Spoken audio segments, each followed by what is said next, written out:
Kirk, we had very little tech problems today. The episode is just getting started, Riley. Well, we've been trying to use this new system here for a few episodes now, and Mark, just so you know, it hasn't gone swimmingly at all, and so hopefully this will be the inaugural get our new system up and running podcast if we're lucky. The main issue has been that two people have been in the same location, and today all three are in different locations, so I'm pretty confident that it's going to work. So I don't know why you can't. You get tons of feedback and stuff when you try to be in the same room as your guest. Yeah, which is kind of not handy. No. But I think we're constantly trying to improve, so we're upgrading from just doing it, doing the remote ones via Zoom or Google Meet to actual purpose-built platform for radio and podcasts and stuff. And so we're hoping that this will get that fully up and running. Yes. So yeah. Well, what do we got going on today, Kirk? Yeah, really excited to share to share this Marc's story and how he started a film festival and all kinds of other activities and events that really help us and then working in the film industry to hone our skills and opportunities to showcase our product. And he did it in Omaha, Nebraska. He wasn't in LA, he wasn't in New York, he wasn't in Chicago. So we always love these stories. We love people who are finding creative ways to live their dreams, and especially people are finding creative ways to live their dreams, and what they're doing is helping other people live their dreams. So really, really, really excited to have Marc on. We've been talking about it for a while. I've had the opportunity to attend the festival a couple of times, I guess, and had the product over my right shoulder here was featured at the film festival back in March. So was real excited to be there, excited to have the documentary showcase there. And I know that a lot of people in the film business, not just in Nebraska, but across the United States, have really appreciated the opportunity to, have their work shown at the Omaha Film Festival. And it's been a great experience. I know our good friend Randy J. Goodwin also has had great experience with the festival. So anyway, love to, Marc, we'll kind of start broad, if that's all right, kind of talking about, your background and leading up to how you came to do the festival and kind of how the festival's been going. And since a lot of the folks here are creators, whether they're entrepreneurs or, creating music, books, TV, movies, there's a lot of challenges we face along the way. So you can share with us some of those challenges and kind of how you overcame them. Hopefully it'll be inspiration for other folks. So without further ado, I'll turn the mic over to you, Marc. Hey, thanks, fellas. This is awesome. I love what you guys are doing. I've listened to a few episodes, and it's super cool. Ultimately, everyone's doing stuff, right? A lot of people are sitting in cubicles every day, and a lot of people are just kind of, they're making money, and they're driving back and forth to work, and they're raising kids, and they're punching a clock, and that's all great. And that's, you can super live a life that way, and it's fine. But man, if you get your arms around something artistic, whether it's picking up a guitar or writing a poem or, anything where you're creating something, that creation, it's one thing to consume art, which we all do. We watch movies, we read books, we do, we consume art every day. I think hopefully everybody. But man, if you make something, that's something that's pretty cool.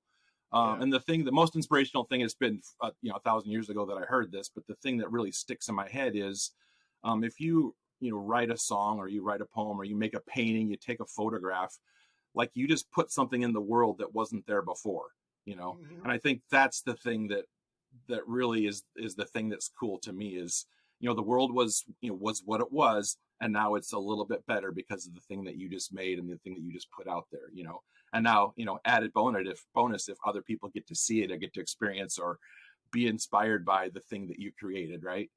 So yeah, that's kind of sort of the motto of me and kind of how I'm living my life these days. I was Johnny Cubicle forever up until, really? Tell us about that.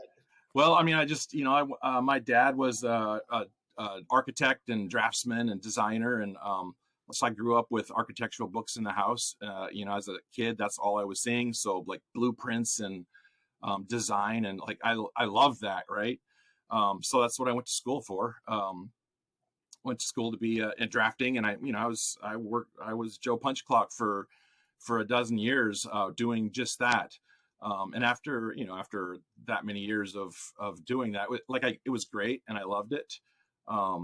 But it was kind of like the drafters at that time weren't making a ton of money, and I was looking and like, oh, managers, those guys are the ones that are making the money.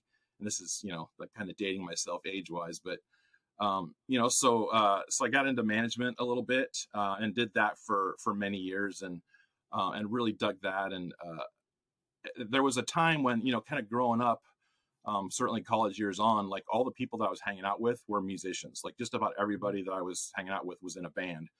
And then I've known so many people that are like pure straight ahead artists, and I was always frustrated with like I'm just a guy who works I have a day job, and I wasn't an artist, and I always thought, I'm just kind of jealous of that artistic thing. And then there was a realization that happened years into my life where I look back and I'm like, oh yeah, I've been punching a clock and sitting in a cubicle, but I've been designing things like my whole life. I've been drawing, and I'm like, wait, that's art, isn't it? It's technical art, but I've been creating art this whole time. So that was kind of a fun realization, and something that I was happy to have that be a part of my life.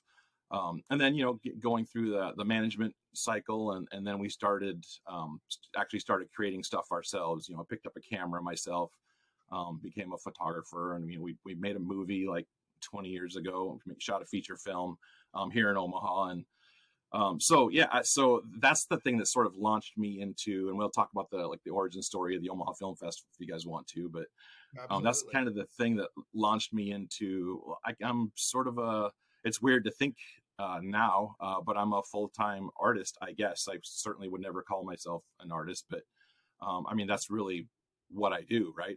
I'm steeped in enjoying other people's art, projecting other people's art at the festival, and then creating stuff hopefully that's relevant on my own. So so that's what we're doing these days, and haven't really looked back. I know the previous guy who sat in a cubicle drove a lot nicer car, and was able to pay his bills a lot more readily than the current guy. But I think quality of life is very different, so that's cool. Did you find yourself sitting in that cubicle though, thinking like, God, I should just get up and leave? Like, did you love it and you were like happy with it, or like, did you feel like something was missing? Not every day, but certainly every other day. There's something to be having a boss, and then being the boss, and then ultimately like you're your own person and you're the boss of you. Right. There's certainly three levels of, and there's validity and there's value in each of those scenarios, and I liked elements of each one of those.